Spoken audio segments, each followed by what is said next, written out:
নৃত্যশিল্পী গলায় ফাঁস লাগিয়ে আত্মহত্যার ঘটনায় আরামবাগ মহকুমা জুড়ে ব্যাপক চাঞ্চল্য। ঘটনাটি ঘটেছে রবিবার রাতে হুগলির আরামবাগ পৌরসভার 17 নম্বর ওয়ার্ডের বসন্তপুর সংলগ্ন এলাকায়। মৃত নৃত্যশিল্পীর নাম পায়েল দলুই, বয়স 17 বছর। ঘটনার প্রসঙ্গে জানা গেছে, মৃত পায়েল আরামবাগের একটি ডান্স গ্রুপের সঙ্গে যুক্ত ছিলেন। আরামবাগ মহকুমা সহ হুগলি জেলার মধ্যে ভালো শিল্পী ছিলেন তিনি। রবিবার পায়েল তার মায়ের সঙ্গে অনেকটা সময় কাটায় রাতে। তারপর মায়ের পা টিপে দেয়। এরপর রান্নাঘরের মধ্যে কাপড়ে ফাঁস লাগিয়ে ঝুলে পড়ে। এরপরই রাতে পরিবারের সদস্যরা জানতে পেরে তাকে উদ্ধার করে আরামবাগ মেডিকেল কলেজ হাসপাতালে নিয়ে যায়, কিন্তু চিকিৎসকেরা তাকে মৃত বলে ঘোষণা করেন। কী কারণে এই ঘটনা তা জানা যায়নি। বাড়িতে কোনো অশান্তি হয়নি এমনটাই বলছে পরিবার। ছোটবেলা থেকে মা এবং দিদার কাছেই মানুষ পায়েল। ঘটনায় পরিবার এবং আরামবাগ মহকুমা এলাকায় শোকের ছায়া নেমে এসেছে।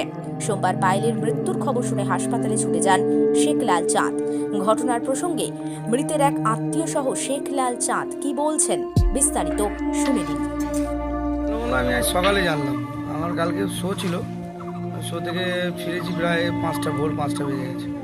বাড়িতে শুয়েছিলাম, অনেকজনই কল করেছে, ফোনটা সাইলেন্ট করে শুয়ে পড়েছিলাম। তারপরে হঠাৎ দেখলাম যে মোবাইলটা অনেকক্ষণ থেকে গঙ্গা করছে। তো ফোনটা রিসিভ করে শুনলাম নাকি এরকম ব্যাপার, পায়েল গলায় দড়ি দিয়েছে। বলতে ওনার বাড়িতে গেলাম ছুটে, জিজ্ঞেস করলাম যে কোনো অশান্তি, না কোনো অশান্তি যাওয়ার কিছু নেই।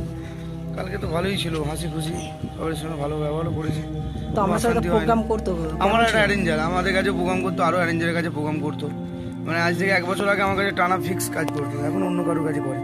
কি করতো উনি? নাচ, ডান্স করতো, ভালো একটা ডান্সার, শিল্পীর জগতে বলবো একটা ভালো ডান্সার। মানে কেমন থাকতো আপনাদের কাছে? হাসি ভালো ভালো হাসি খুশি, সবসময় আর কি ঠাট্টা, বগুলো পরেও হাসতো। মানে কি কারণে কিছু বুঝতে পারছেন? এখনো বুঝতে পারিনি। আমার এই অ্যারেঞ্জার হিসাবে, তারপরে আমার এখানে বাড়ি, আর যে কোনো মানুষের অসুবিধা হলে আমি আসি ছুটে, হসপিটাল রক্ত বলো, এই যে কোনো বিষয়ে আমি ছুটে আসি।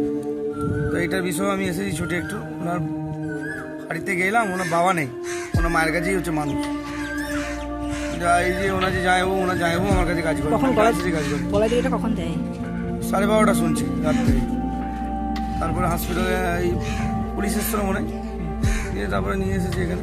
এখন আমরা এই পোস্টমর্টম ঘরে আছি, দেখছি এদিক ওদিক করে যদি তাড়াতাড়ি করে লাশটা আর করে না যায়। যিনি মারা গেছে তার নাম হচ্ছে পায়েল। পায়েল বলে সব চিনতো, টাইটেলটা দিকে জানি না, পায়েল বলেই বেশিরভাগ চেনে। আমার নাম শেখ লাল চাঁদ। কি হয়েছিল একটু বলবেন? আমি কলকাতায় গিয়েছিলাম একটা কাজের জন্য। তো 5:30টার সময় আমাকে শ্বশুরবাড়ি থেকে ফোন করে যে এরম নাকি আমার শালি গলায় দড়ি দিয়েছে। তো জানার পর আমি যথারীতি সেখান থেকে ট্রেন ধরে এসেছিলাম।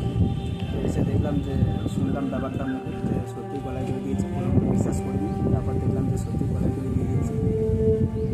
কি কারণে গলায় দিয়ে একটু জানতে পেরেছেন? হ্যাঁ, ব্যাপারটা থেকে আমার কাছে ক্লিয়ার নেই, কারণ আমি এখনও অবধি জানতে পারিনি যে কী করে গলায় দড়ি দিয়েছে। শুধু এটুকু দেখলাম যে গলায় দড়ি দিয়েছে। ওদের রান্নাঘর ছিল, রান্নাঘরের উপরে কান্ডিসেতে আপনার ওই কাপড় যা কিছু দিয়ে গলায় দড়ি দিয়েছিল। কি নাম যিনি মারা গেছে? ওর নাম হচ্ছে পায়েল দলুই। কোথায় বাড়ি? বসন্তপুর ডোমপাড়ায় বাড়ি। বয়স কত হবে? বয়স আপনার 17 হবে। কি করতেন উনি? ডান্স করতেন, ডান্স প্রোগ্রাম করতেন, খুব ভালো ডান্সার ছিল। কি হয় আমার সম্পর্কে? সম্পর্কে আমার শালি ভাই। আপনার কি নাম? আমার নাম অতন। কোথায় বাড়ি আপনার? আমার বসন্তপুর। কি কারণে কিছু জানতে পেরেছেন, মানে কেন গলায় দড়ি দিল? না, কারণটা এখন আমার কাছে clear নেই, কারণ আমি কারণটা ঠিক জানি না। কারণ আমি বিশেষজ্ঞরা জিজ্ঞাসা করলাম, তার রাত্রে সবার সঙ্গে ভালোভাবে ব্যবহার করেছে। রাত্রে নাকি মায়েরা পা হাতও টিপে দিয়েছে, দিয়ে শুয়ে পড়েছিল, ঘুমিয়ে গিয়েছিল। তারপর নাকি এরকম ঘটনা ঘটে ফেলেছে। কেমন কেমন মেয়ে ছিল? মানে মিশে খুব ভালো ছিল, খুব ভালো মেয়ে ছিল। যখন যা জিজ্ঞাসা করতাম বলতো, যখন কিছু প্রয়োজন হলে সেটাও বলতো। সবসময় জামা করে যেমন বলে তেমন বলতো। তার মধ্যে সবসময় হাসি খুশি থাকতো। কিন্তু কেন করছে আমি সেটাই বুঝতে পারছি না। মানে এখন আমার কাছে সত্যি অবাক যে কী করে এটা করতে পারে। ওই মেয়েটা এত ভালো মেয়ে, কী করে এত এই মানে ঘটনাটা ঘটায়, সেটা এখনও বুঝতে পারছি না। কখন ঘটেছে ঘটনাটা? এটা ঘটেছে আপনার ওই শুনলাম যেটা যে 12:30টার সময় হয়েছিল। তারপরে হসপিটালে নিয়ে আসা? হ্যাঁ, আমরা হাসপাতালে ওখান থেকে নিয়ে এসেছিলো। তারপর আমি এখানে এলাম, এসে এখানে আসি, দেখলাম বডিটা, আমি দেখলাম যে এখন দেখালো আমাদেরকে। খুব মর্মান্তিক একটা ঘটনা ঘটে গেছে। কে বাড়ি থেকে কে আছে? বাড়িতে মায়ের সঙ্গেই থাকে, বাবা? মাই থাকে। বাবা এখানে থাকে না, কাজের সূত্রে বাইরে থাকে। মায়ের কাছেই মানুষ। মা দিদা মানুষ করতো, খুব ভালোবাসতো। মানে মাকে যা চাইতো মা তাই দিত। মানে একটাই মেয়ে, মেয়ের স্বপ্ন পূরণ করবে, সেই জন্য মা খুব ভালোবাসতো। এখন মায়ের অবস্থা খুবই খারাপ, মানে দেখার মতো নয় আর কি। একটাই কি মেয়ে ছিল? হ্যাঁ, একটাই মেয়ে।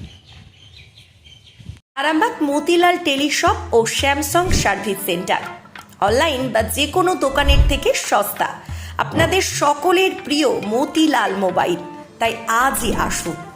পুরানো মোবাইল সারানোর চেয়ে বেশি দামে এক্সচেঞ্জ, 0% ইন্টারেস্টে, 0 ডাউন পেমেন্ট, 0 কস্টে মোবাইল ফাইন্যান্সের সুবিধা।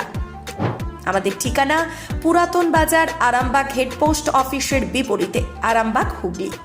আমাদের যোগাযোগ নাম্বার 7001304430।